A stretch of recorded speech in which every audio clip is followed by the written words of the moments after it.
Hello बच्चों, let us read the question and the question says if A, B and C are real numbers and D is equals to determinant of A 1 plus 2i 3 minus 5i 1 minus 2i B minus 7 minus 3i 3 plus 5i minus 7 plus 3i and C then show that D is purely real। तो हमें D determinant को purely real बताना है। तो की concept हमारा क्या होगा, देखिए अगर प्योरली रियल है, मान लो कि डी जो डिटरमिनेंट है वो a प्लस आई बी के फॉर्म में है, ठीक है, मीन्स कॉम्प्लेक्स नंबर है। अगर हमारा डी कॉम्प्लेक्स नंबर है तो डी प्योरली रियल कब होगा, D will B purely real when जो उसका इमेजिनरी पार्ट है ना, हम कह सकते हैं d will be real if b is equals to 0, जब उसका इमेजिनरी वैल्यू जो है वो किसके इक्वल हो जाए, 0 के, और यही हमें प्रूव करना है। तो देखिए क्वेश्चन लेके चलते हैं। हियर हम कह सकते हैं d is equals to a 1 plus 2i 3 minus 5i 1 minus 2i b minus 7 minus 3i 3 plus 5i minus 7 plus 3i c, correct. अब अगर डी ये है हमारे पास, ठीक है, तो हमें क्या कॉन्सेप्ट लगाना है, अगर हम डी लेते हैं तो डी बार भी फाइंड कर सकते हैं। D bar means conjugate of determinant. तो डी बार की वैल्यू क्या हो जाएगी, हमें पता है डी बार होता है कि जो रियल इमेजिनरी पार्ट है उसके साइन चेंज हो जाएंगे, that is 1 minus 2i, this is 3 plus 5i, now 1 plus 2i b, है ना, because it is real part only, है ना, minus 7 plus 3i 3 minus 5i minus 7 minus 3i and c, ये d bar हो गया। Now we will apply the concept, है ना, that we know that any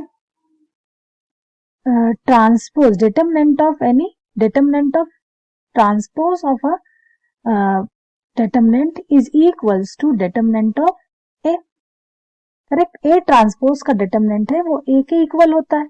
तो अगर हम इस कॉन्जुगेट जो है हमारा D बार है उसका ट्रांसपोज फाइंड करें, तो transpose means row and column will interchange.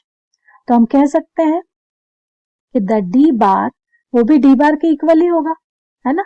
So D bar is equals to, देखते हैं, तो हम कहते हैं D bar is equals to A 1 plus 2i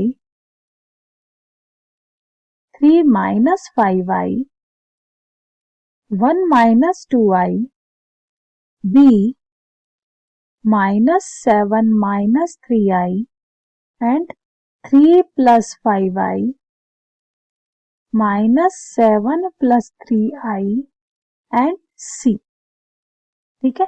ये हमने कॉन्जुगेट कर दिया किसका, देखिए जो रो थी हमारी उसे कॉलम में अप्लाई कर दिया, ये देखिए, है ना।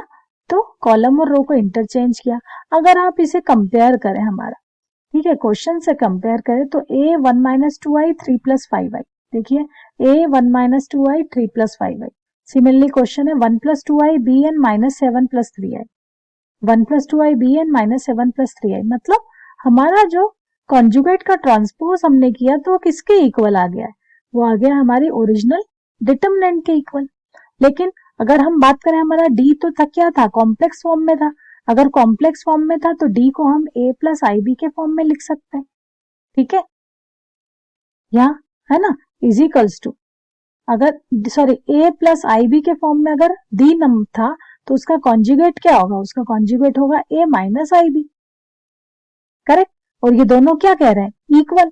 तो अगर ये दोनों इक्वल है तो a से a कैंसिल हो गया, है ना, और यहाँ पे क्या हो जाएगा, आई बी और आई बी प्लस होके हो जाएगा 2ib इज इक्वल्स टू 0, या यहाँ से क्या कह रही हूं मैं, b इज इक्वल्स टू 0।